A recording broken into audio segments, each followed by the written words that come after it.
Andy Stevenson for Severe MMA, and I am delighted to say that I am joined by the Cage Warriors world champion James Jimbo Slice Sheehan, who has defeated Daniel Conrad in the fourth round by arm triangle It was choke. fourth round, yeah? Yeah, fourth round. I thought it was fourth round. Man, I was like, man, am I concussed? When I was walking to the other interview, Dion, the media guy, was like, yeah, an incredible fifth round finish. I was like, oh no, oh no. I thought it was fourth round. Yeah, thank God it's fourth round. James, how are you feeling? You know, we've talked a few times, and you've always said you don't really think about the belts or whatever, but this is a huge moment in your career. Is it sinking in? Not just yet, right? Not just yet. I felt like I was just so calm today, even in the lead up to it, all of the preparation, everything. I really did believe. Like I find it very hard to say in interviews, like to lie and say something that I don't believe. I really do believe when I said I took the long hard route and I deserved this belt. I felt this was the appropriate time for me to win the belt. Like it was inevitable that I would win this, and it was just today that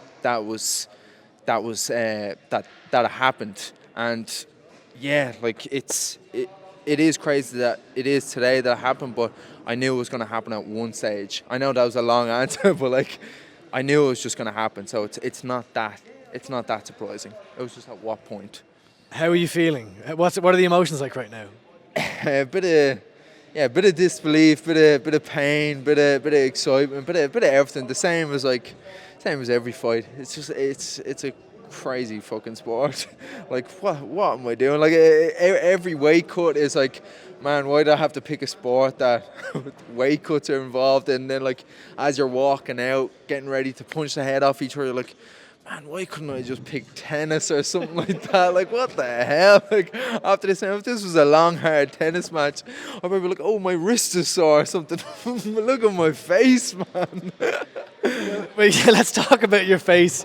You're sporting the scars. You're sporting. You're sliced open. Yeah, he was definitely dangerous.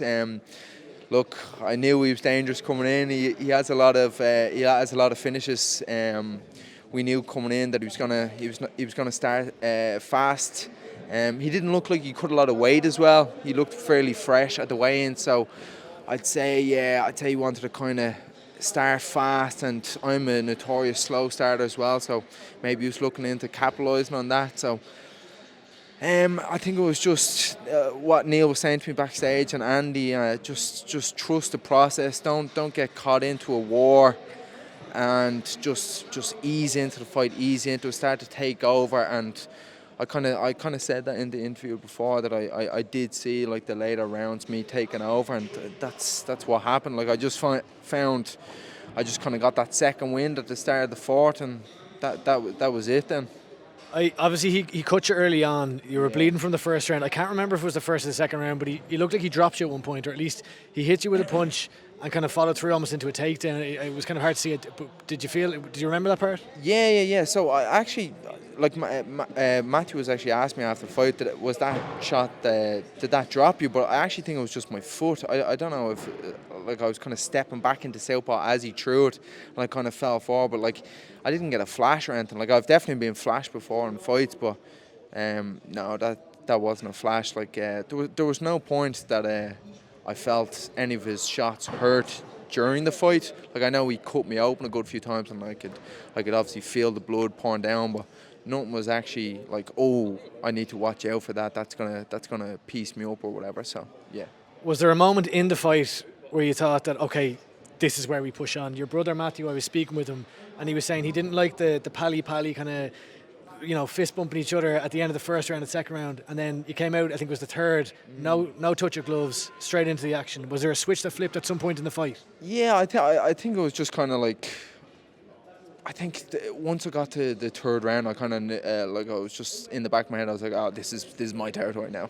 Like, if he was ever going to beat me, it was going to be in the first or second round, and it's done now. Like, it's my time basically, and I just started to feel the momentum change. Like you can just get like everything's hectic in a fight, but like you can just get small little tells that like shots are just landing a small bit more. Like he's taking a little bit deeper breath. He's not he's not thrown with the same tenacity and stuff like that. You just got to, like, and this is all the fight IQ things that you just pick up over years and years, and like, I just noticed a small little switch in him, and then like that kind of led me on to be like, okay, now let's go. There was a great scene in the cage after with all of Team Rhino. Obviously, the last time the gym won this title, this Cage Warriors belt, was Neil Seery in 2013. Yeah. How good does it feel to be able to represent for your club as the captain of Team Rhino now? I think that's one of the main things. So like, obviously it's a great achievement for me personally, but like, I think the thing that actually like really makes me feel proud is the fact that I was able to hand that belt to Andy in the cage after the fight and be like, all the work he's put into me over the years, and like Neil, all the extra rounds and the belief that they've had in me, and like my brothers, like the amount of weight cuts they've done with me, like in the bats, and like the extra training sessions, because like I still work a full-time job, so like to get like 2 sessions in a day, like working around my schedule, and like it's an individual sport, but you have to have such a strong team behind you, and what a team, like 4-0 in the night, like and that's just, we just have a great team at the moment, great vibe, and just keep on going on. Like we said it in the interview before, like I'm at the top of the ladder winning the belt, Jer's on the way up, Saul's on the way up, a few fights away from the title. Jamie, what a performance, came in, he just inserted himself in the division, and like Cage Warriors is the organisation you want to be in. And like there you go, 14 more guys, and Darby, who unfortunately was injured, but like he's another guy. I have 2 more questions for you. You shared a beautiful moment with Paul Hughes here, where you were having a conversation for about 10 minutes or so. Yeah. What were you saying to each other? He was just kind of saying that like, it is crazy how we've both been on so many cards together, and we like me and him always have a joke that like we always win when we're both on the same card. So it's always great that like I was like, oh man, it was great to see you getting announced with the cards. I know I'm winning at least. And like all his fans like love me, and then like all my fans fucking love him. So it's just a great buzz to be around, and like Paul is he's just a gent, great fighter, and like what's not to love, like, and me and him just get on great. So yeah, an amazing night for you.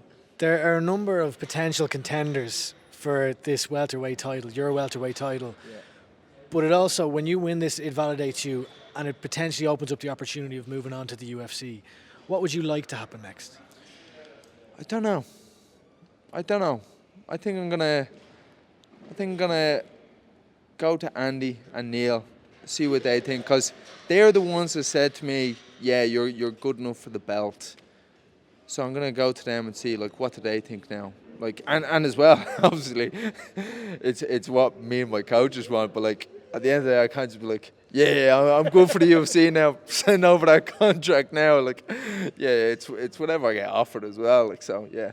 But you're last one. You're a humble guy. Do you believe you're good enough for the UFC right now? Yeah, of course. I'm getting better every fight. I think that's it. Maybe if you asked, was I good enough for the belt 2 fights ago, I probably would have said no.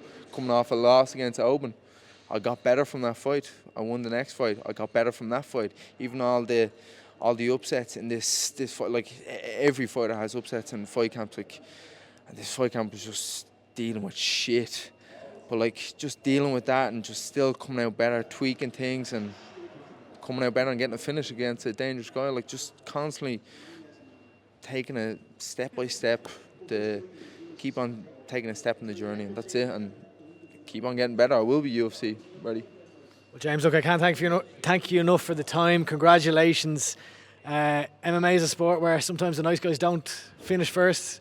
Tonight, blood, sweat and tears, paid in full. James Sheehan, Cage Warriors welterweight champion. Thank you for the time. Appreciate it. Thanks, Andy. Appreciate it.